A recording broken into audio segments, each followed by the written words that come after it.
Hey, good morning, ladies and gentlemen, boys and girls, brothers and sisters. Much love, much light, much gratitude to you. Thank you so much for joining again yesterday, those of you that managed to come along.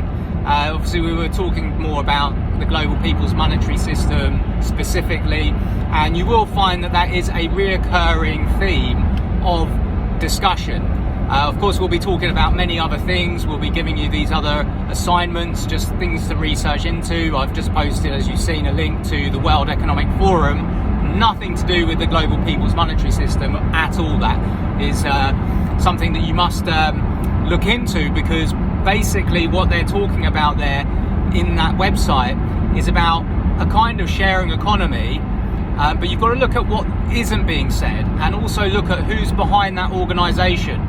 The most wealthiest people in the world are part of the World Economic Forum. People who are members of that World Economic Forum, they've invested millions of dollars to become members. And so these super wealthy people, we know that they're addicted to obviously their wealth, and that's understandable. People obviously, they're very proud to have what they've acquired, but these people obviously, they want to keep an inequality. They certainly want to always be above everyone else.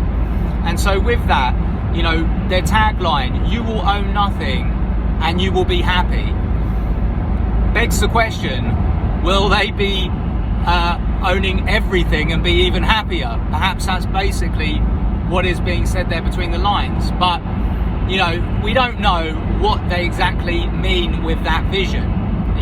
Largely what they're talking about is moving into a kind of renting economy, where people rent everything rather than own everything.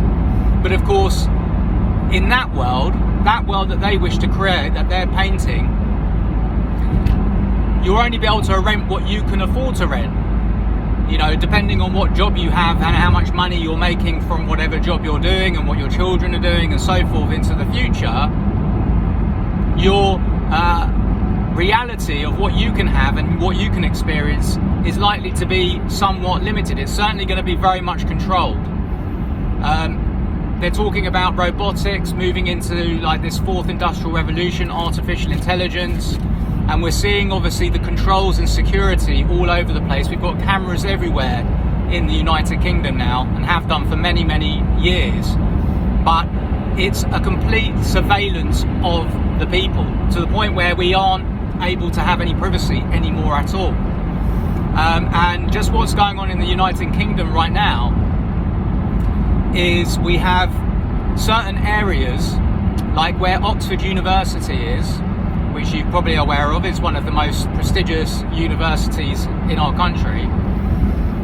And they're going to be they're talking about sectioning off different parts of Oxford so that people can only move and travel in a vehicle outside of their own area of Oxford 100 times. And beyond that, if they move out of that section of Oxford in their vehicle over 100 times, they're going to be fined. They're going to receive a fine. They're going to be receiving a penalty. They're going to be paying more money. So again, another kind of tax. And this is to, again, reduce the movement of the people. And so this kind of control is exactly another reason why it's so important that we, the people, create the world that we wish, rather than the one that is being created by those people that have the power, the corporateocracy, if you like, that is controlling us, and increasingly so. So just wanted to put this out there as a little video. It's easier for me to share this information as I drive. I'm on my way out now to do some work. But yeah, we'll be talking about some other things. I'm looking forward to sharing with you some information to do with health, to do with the cannabis market, which is emerging all over the world, but it's been established now already, and it's growing in the UK and in Europe, obviously in the US.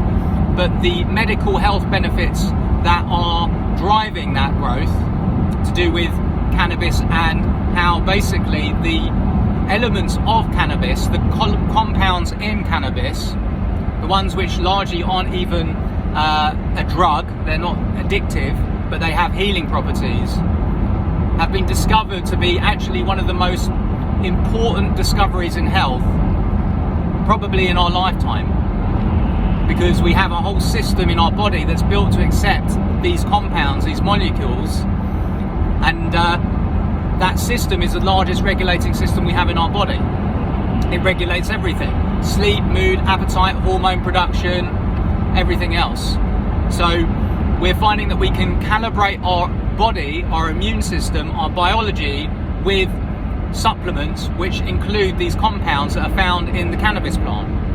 And so this has given birth to an industry which is known as the CBD oil industry, and that will be coming to Africa anyway at some point. The laws are being changed over in Africa so that farmers can grow cannabis for medical reasons. So you can look into also the endocannabinoid system, which is the ECS.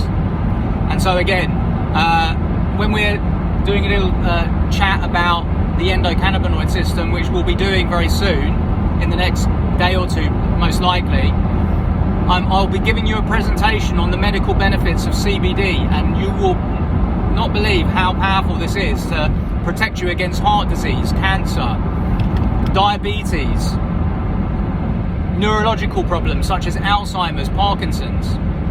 These are conditions which are significantly on the rise, particularly in the Western world, but also in other countries worldwide.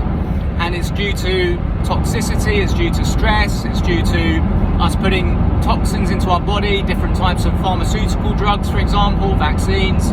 All of these things contribute to a decline in health. And yet we have this natural compound that you can find in cannabis, which basically can actually protect you against all of those things.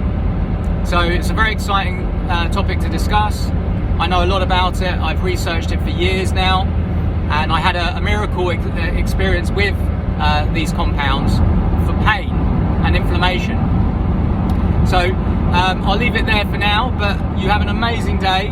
We're going to have some other people be able to host these calls during the day whilst I'm unavailable too, but I will be trying to make myself available during the day. And of course, as Christmas is approaching, I will have some time off as well during that period between Christmas and New Year, and we can obviously get together at different times of the day and share and enjoy meeting and discussing the new world, but also bringing new people to learn about it, and of course learning about the course that you can use to empower yourselves but empower others to generate income through what we're doing, what we're learning, and what we're creating. Much love, much light, much gratitude. Have an amazing day. All the best.